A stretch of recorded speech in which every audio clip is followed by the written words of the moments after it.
Halo semuanya, kembali lagi di Movie Kita. Video kali ini adalah alur cerita dari film The King of Cookery.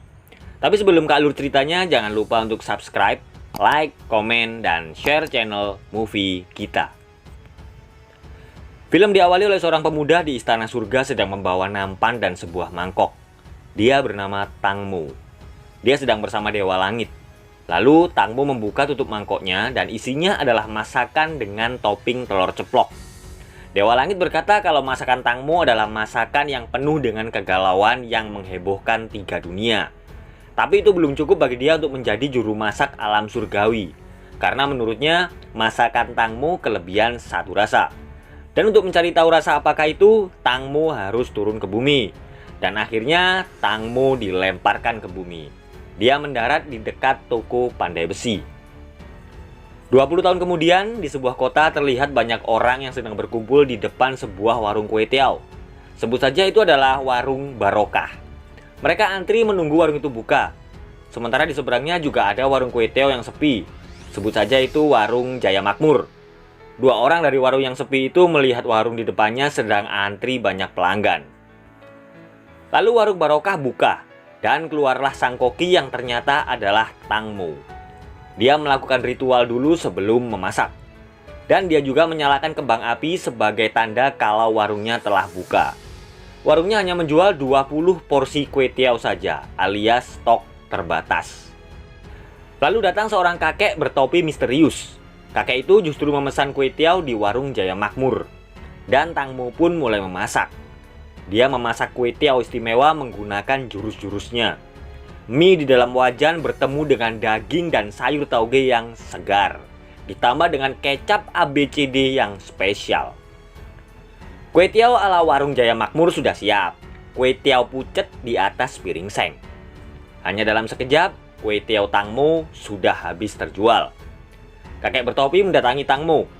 Dia memesan seporsi kue tiaw dan dia mau membayar 5 miliar yuan atau 11 triliun rupiah. Kue tiaw sapi istimewa buatan Tang Mo pun siap di atas meja. Dan sang kakek mulai mencicipinya. Pertama dia mencicipi dagingnya. Dia merasakan sensasi yang luar biasa sampai berfantasi kemana-mana. Dan kakek itu pun tahu kalau Tang Mo adalah murid dari Dewa Koki. Akhirnya dia memberikan uang yang dia janjikan kepada Tang Mo. Tang Mo pun tertawa, karena mana mungkin uang 11 triliun di dalam kantong plastik kecil. Dia mengeluarkan isi kantong plastik itu, dan isinya adalah 3 kantong sutra yang masing-masing diberi tulisan. Sang kakek menyuruh Tang Mo pergi ke tempat yang ditulis di kantong pertama, dan 2 kantong lainnya boleh dibuka saat dia merasa putus asa. Dulu saat akan meninggal, Dewa Koki mewariskan warung itu kepada Tang Mo. Tapi dia berpesan kalau Tang Mo hanya boleh menjual 20 porsi saja setiap harinya. Dan dia juga berkata bahwa suatu hari akan ada seseorang yang datang membawa 3 kain sutra. Kakek itu tiba-tiba hilang. Koki dari warung Jaya Makmur ternyata mendengar percakapan mereka. Dan dia pun ingin diajak. Tempat yang harus dituju Tang Mo adalah perusahaan Tang. Perusahaan Tang adalah perusahaan catering yang hampir bangkrut dan belum memiliki ahli waris. Akhirnya dengan membawa wajan peninggalan gurunya, Tang Mo and the gang tiba di perusahaan itu. Mereka bertemu dengan kepala pengurus perusahaan. Tapi mereka malah diusir dan berkelahi dengan anak buah perusahaan Tang. Kepala pengurus melihat ada tanda yang menyala di lidah Tang Mo. Dan dia segera menelpon untuk memberitahu bahwa orang yang sedang mereka cari ada di situ. Lalu Tang Mo dikepung oleh anak buah perusahaan Tang. Dia dan teman-temannya disetrum hingga pingsan. Saat sadar, Tang Mo sedang berada di sebuah kamar yang di kasur ada seseorang yang sedang sakit. Dia adalah Direktur Tang. Dan ternyata Direktur Tang adalah ayah dari Tang Mo. Dulu saat Tang Mo lahir, dia bertepatan dengan jatuhnya meteor. Dan ramalan mengatakan itu adalah malapetaka. Ditambah Tang Mo memiliki tanda lahir di lidahnya. Dan ibunya juga meninggal setelah melahirkan. Akhirnya dia dirawat oleh kakek tadi. Ayahnya berencana akan mewariskan perusahaan Tang kepada Tang Mo. Tapi dengan syarat Tang Mo harus memenangkan kompetisi juru masak. Dan setelah memberitahu Tang Mo, Direktur Tang langsung meninggal. Para koki handal memberikan masakan andalan mereka masing-masing sebagai penghormatan terakhir untuk Direktur Tang. Dan Tang Mo pun diperkenalkan sebagai direktur baru perusahaan Tang. Salah satu tamu berkata kalau Tang Mo adalah anak pembawa sial. Dan tamu lain berkata kalau Tang Mo baru bisa menjadi direktur jika dia memenangkan kompetisi juru masak. Dan mereka semua meragukan kemampuan Tang Mo. Mereka memberi sebuah tantangan kepadanya. Tang Mo mencoba masakan para koki satu persatu. Dan dia bisa menebak semua tentang masakan yang sudah dia coba. Mulai dari pisau yang direndam dengan air pegunungan dari Gunung Fuji, ginseng dari Gunung Changbai, masakan yang dimasak kurang dari 3 menit, daging sapi jantan berusia 3 tahun dari Argentina, dan sapinya belum makan sebelum disembelih. Dan Tang Mo pun bisa mengetahui semua itu karena dia memiliki lidah ajaib. Tapi para pengurus perusahaan belum puas. Mereka meminta Tang Mo untuk memasak. Dan dia pun akhirnya memasak nasi goreng. Tang Mo mulai memasak nasi goreng kesukaan ayahnya, yang dia beri nama nasi goreng perpisahan.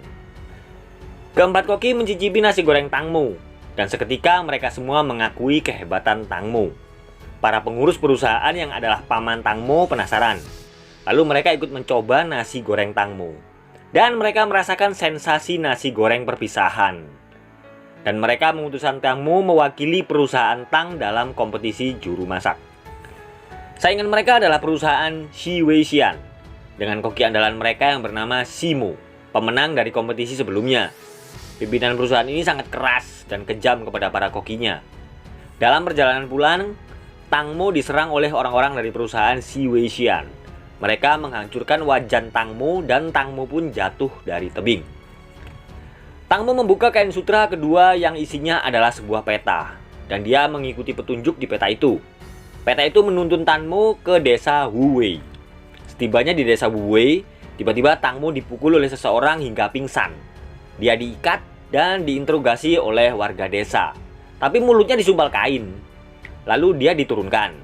Dan pria berkacamata menyarankan menunggu Guru Shu dulu sebelum mengambil keputusan. Akhirnya Tang Mo dinaikkan lagi. Lalu datang seorang wanita berkata ingin memeriksanya. Akhirnya Tang Mo turun lagi. Tapi seorang cewek menyuruh untuk dinaikkan. Dan Tang Mo jatuh saat guru datang. Tang Mo sadar dan dia dikelilingi oleh Guru Shu dan para penduduk desa. Ternyata desa Wuwei adalah tempat pelatihan bagi Tang Mo sebelum mengikuti kompetisi. Guru Shu menceritakan tentang asosiasi koki bersinar kepada Tang Mo, sebuah asosiasi di balik perusahaan Shi Weixian. Mereka memonopoli seluruh koki di seluruh dunia. Dan kompetisi koki ini ibarat sebuah pertempuran antara keadilan dan kejahatan. Desa Wuwei adalah desa tempat berkumpulnya para koki-koki hebat yang melawan asosiasi koki bersinar. Namun Tang Mo tidak mau ikut campur dan merasa itu bukan urusannya. Lalu dia berusaha kabur dari situ. Tapi semua usahanya gagal. Tang Mo menyalakan kembang apinya untuk memberi kode kepada kedua temannya dari Warung Jaya Makmur agar menolongnya. Guru Shu memberikan tantangan kepada Tang Mo. Dia boleh pergi dari desa Wuwei jika dia bisa merasakan seluruh rasa dari masakan Guru Shu. Namun jika gagal, maka Tang Mo harus mengikuti pelatihan. Hidangan masakan Guru Shu sudah siap. Makanan itu bernama bakso naga beranak 9 penguasa dunia. Tang Mo mulai memakan hidangan itu. Hidangan dengan ukiran menggunakan teknik Tai Chi, jamur gunung salju timur laut, kelapa dari selatan, dan diletakkan di pot porselen pilihan terbaik, menggunakan daging rusa liar timur laut, dan daging sapi dari berbagai negara lalu menjadi satu menjadi sebuah bakso. Ternyata tebakan Tang Mo masih kurang satu rasa, dan Tang Mo harus mengikuti pelatihan. Guru Shu mempunyai seorang anak perempuan yang bisu. Ternyata sebelumnya dia tidak bisu. Semua itu akibat dia terkena cahaya meteor jatuh saat kelahiran Tang Mo. Guru Shu membuat wajan istimewa dari pecahan meteor itu, yaitu wajan yang digunakan oleh Dewa Koki. Orang-orang dari perusahaan Shi Weixian datang ke rumah Shimo, yaitu koki andalan mereka. Mereka memberi kabar bahwa kompetisi akan dimulai. Tang Mo memulai latihannya di desa Wuwei dengan bimbingan dari Guru Shu dan 6 guru lainnya. Ternyata Guru Shu adalah koki yang mewakili perusahaan Tang di kompetisi sebelumnya. Dia kalah melawan Shimo karena hidangannya kelebihan satu rasa. Dan rasa itu yang belum dirasakan oleh Tang Mo. Guru Shu pun tidak tahu rasa apakah itu. Tang Mo yang merasa dipermainkan akan pergi dari desa Wuwei. Sebelum Tang Mo pergi, ke-6 guru memberikan masing-masing sebuah hidangan buatan mereka untuk Tang Mo.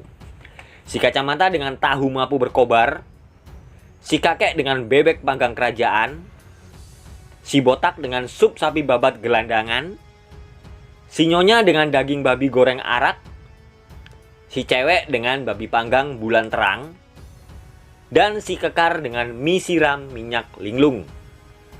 Melihat ketulusan keenam guru itu memberi hidangan andalan mereka, akhirnya Tang Mo tidak jadi pergi.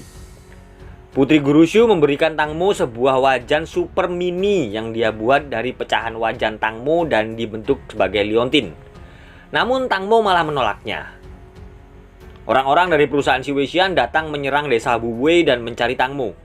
Mereka mengetahui keberadaan Tang Mo dari kembang api yang dia nyalakan. Putri Guru Shu yang sedang melindungi Tang Mo lengah saat dia melihat Tang Mo dihajar, dan dia dipukul palu dari belakang. Putri cantik yang malang itu pun terluka parah. Lalu datang dua koki dari warung Jaya Makmur menyelamatkan Tang Mo. Para guru juga dibunuh oleh orang-orang dari perusahaan Xi Weixian, termasuk Guru Shu. Tang Mo membawa Putri Guru Shu ke rumah sakit agar bisa selamat. Kompetisi masak akan dimulai. Shimu tetap sebagai perwakilan dari perusahaan Xi Weixian. Dia hanya ingin mencari lawan yang pantas di kompetisi ini. Para undangan bingung karena perwakilan dari perusahaan Tang tidak ada. Dan akhirnya Tang Mo pun muncul. Dia mengamuk kepada pimpinan perusahaan Xi Weixian karena telah membunuh para koki di desa Wuhei. Akhirnya kompetisi pun dimulai. Pertarungan antara dua koki hebat bernama Shimo melawan Tang Mo. Peraturan dari kompetisi ini adalah mereka akan memasak di satu tempat yang sama menggunakan bahan baku yang telah ditentukan. Tiba-tiba Tang Mo merasa pusing dan ternyata pamannya sendiri telah berkhianat. Dia menutup indera pengecap dan penciuman Tang Mo. Dan sang kakek pun muncul. Ternyata dia adalah pemimpin ternama perusahaan Tang. Akhirnya dia mengetahui bahwa ada pengkhianat di perusahaan Tang. Tang Mo berada dalam posisi yang sulit karena kondisinya sekarang. Dan dia teringat kertas yang ada di kantong sutra ketiga. Tidak tahu apa isinya, tapi itu membuat Tang Mo maju melanjutkan kompetisi. Dia menutup matanya. Dia bilang dia akan bertarung menggunakan hati. Dan secara mengejutkan, Shimo juga menutup mata dan titik akupunturnya karena ingin bertarung secara adil. Mereka berdua sama-sama diam di atas panggung. Ternyata sebenarnya mereka berdua sudah bertanding di alam bawah sadar. Karena menurut legenda kuliner, jika ada dua guru sesungguhnya bertemu, mereka akan masuk ke alam bawah sadar. Pertarungan memasak pun dimulai. Dan bahan pertama yang mereka gunakan adalah ikan. Mereka memasak menggunakan kekuatan mereka masing-masing. Para penonton pun sampai ketiduran menunggu kedua koki bertarung. Tang Mo dan Shimo masuk ke dalam lukisan dan menuju ke tempat lain, yaitu Istana Surga. Mereka bertarung memperebutkan bumbu-bumbu yang ada di depan mereka. Ini adalah adu kekuatan di alam bawah sadar antara kedua koki hebat. Bumbu sudah mereka dapatkan dan mereka mencampurnya ke dalam masakan. Shimo melemparkan sesuatu ke masakan Tang Mo dan masakan Tang Mo menjadi hitam. Hidangan Shimo sudah selesai, dan Tang Mo mencicipinya. Tang Mo merasa seperti berada di sebuah tempat di mana banyak prajurit yang meninggal dan dia menjadi seorang jenderal yang sedang tertangkap oleh Kaisar Shimo dan pasukannya. Dia bunuh diri menggunakan pedangnya. Setelah sadar, Tang Mo berkata jika dia sudah tahu rasa apa yang kelebihan di masakannya seperti yang Dewa Langit katakan. Di kantong sutra ketiga terdapat tulisan tidak ada. Dan satu rasa itu ternyata adalah nafsu. Sementara Guru Shu juga kalah karena kelebihan satu rasa, yaitu kekhawatiran. Tang Mo membuka pembatas wajan dan kedua kuah pun bercampur. Lalu dia tuangkan ke masakannya. Dan hidangan Tang Mo pun selesai. Shimo mencicipi hidangan itu. Dan dia kembali sebagai seorang kaisar. Setelah Tang Mo bunuh diri, muncullah sang Buddha dari langit. Dan berkata bahwa di dunia ini tidak ada keakuan. Semuanya hampa dan tidak ada. Lalu Shimo hancur bersama semua pasukannya. Penonton terbangun dan Shimo berkata bahwa dia telah kalah.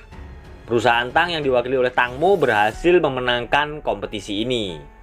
Dan pukulan palu yang mendarat di kepala Putri Guru Shu ternyata malah membuat dia bisa berbicara lagi. Pukulan itu berhasil memecahkan penggumpalan darah. Dan dia pun hidup bahagia bersama Tang Mo. Nah, itulah tadi alur cerita dari film The King of Kukri. Semoga terhibur dan tunggu alur cerita film berikutnya dari channel Movie Kita.